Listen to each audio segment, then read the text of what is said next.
E aí, galera, beleza? Então vamos lá para a nossa segunda aula, né, do nosso curso de Fundamentos de C Sharp. Essa talvez seja uma aula um pouco mais breve, mas para a gente poder falar e ver um pouquinho sobre os tipos de dados dentro do C Sharp. Mais uma vez, preparei aqui uns slidezinhos para poder ajudar a gente aqui a fazer o acompanhamento, até mesmo para alguma anotação. Então vamos lá entender um pouco mais como funciona, né, os tipos de dados dentro do C Sharp. Então, para começar a entender um pouco mais os tipos de dados dentro do C Sharp, a gente pode dividir ele de duas formas. Os primeiros seriam dados primitivos, onde de fato a gente atribui um valor para esse meu objeto. E o segundo é onde eu consigo fazer uma customização desses dados, então ele pode ser uma classe, uma array, e a gente consegue manipular esses dados a partir do valor que foi atribuído para eles inicialmente em memória. Esses dois tipos eles se dividem em tipo valor e tipo referência.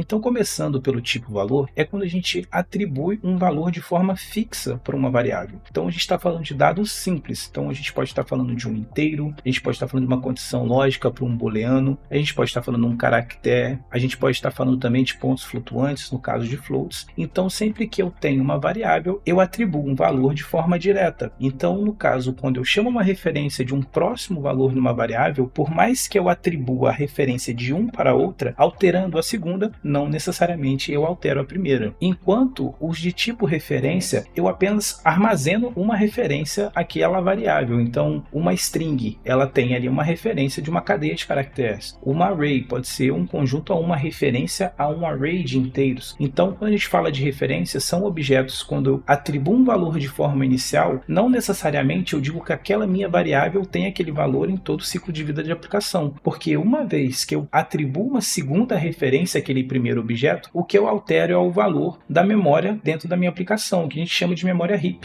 Então, essa seria a principal diferença entre os dois, onde o tipo de valor eu atribuo um valor de forma simples àquele objeto e ele é imutável, a não ser que eu faça uma alteração nele uma segunda vez, eu faço uma segunda chamada para ele mesmo, enquanto referência, de fato, ele é apenas uma referência, como se eu tivesse uma setinha apontando para um valor e toda vez que aquele valor for modificado, ele acaba sendo alterado em todas as variáveis que chamaram ela de forma anterior. Então, vindo aqui para o código, para a gente ter um exemplo um pouco mais prático, vamos fazer primeiro uma explicação de como funcionam os objetos do tipo valor. Então, se a gente pegar um primeiro objeto do tipo inteiro, então a gente atribui um valor fixo a ele.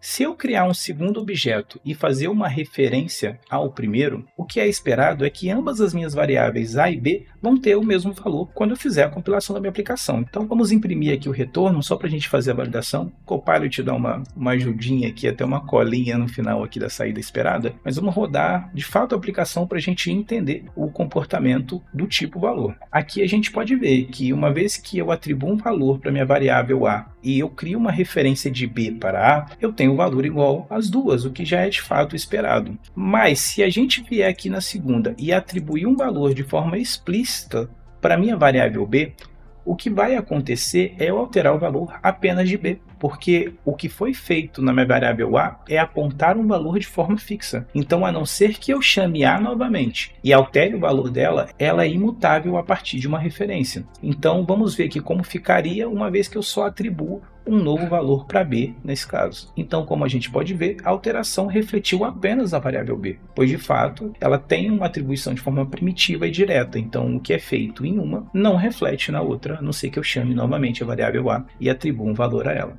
E a gente pode fazer também uma simulação de um objeto do tipo referência. Então vamos chamar uma array aqui, vamos criar um objeto array, vou dar um nome aqui de números 1. Então eu tenho aqui a minha primeira array número 1 e eu vou criar a minha segunda, só que ao invés de eu atribuir um valor de forma fixa, eu vou falar que ela é de fato igual ao meu primeiro objeto. Então vou imprimir aqui o meu primeiro item ali do meu array, só para a gente fazer a validação, né? Então vamos pegar aqui o números 1 aqui, pegar o primeiro objeto da minha lista. Vou fazer o mesmo para 2, só para a gente poder ter a mesma conferência. Então vamos executar a aplicação. Então, como no objeto do tipo valor, a minha referência funcionou de forma simples. Eu atribuí o mesmo item para o primeiro e fiz um apontamento. Então isso não é alterado de forma alguma. Mas se a gente vier aqui, por exemplo, na minha números 2, e atribuir um novo valor para o meu primeiro objeto da lista, o que acontece quando a gente roda a aplicação? A gente tem o que já é esperado num objeto do tipo referência. Eu fiz a alteração dos dois. tanto na minha primeira lista quanto na minha segunda. Isso acontece, como eu já tinha explicado anteriormente, quando a gente fala do objeto de tipo referência, o que a gente tem não é uma nova atribuição a cada nova chamada. É de fato um apontamento para a minha referência. Então imagina que esse objeto a gente está trafegando ele em toda a nossa aplicação.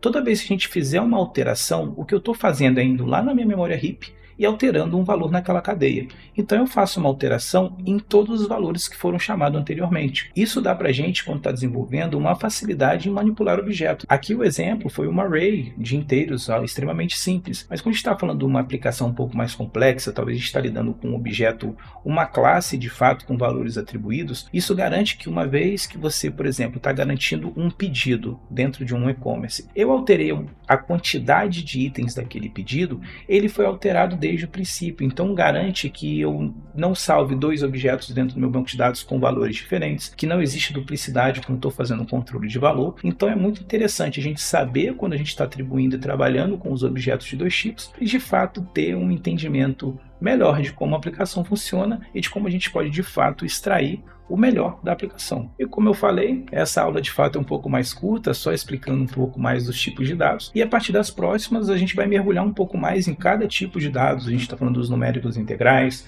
os lógicos, então esse foi só o inicial para a gente entender o comportamento dos tipos de dados, e nas próximas a gente aprofunda um pouco mais. Se ficou alguma dúvida, se algo foi passado de forma não tão clara, pode deixar nos comentários aí que vai ser um prazer tirar a dúvida aí. Valeu!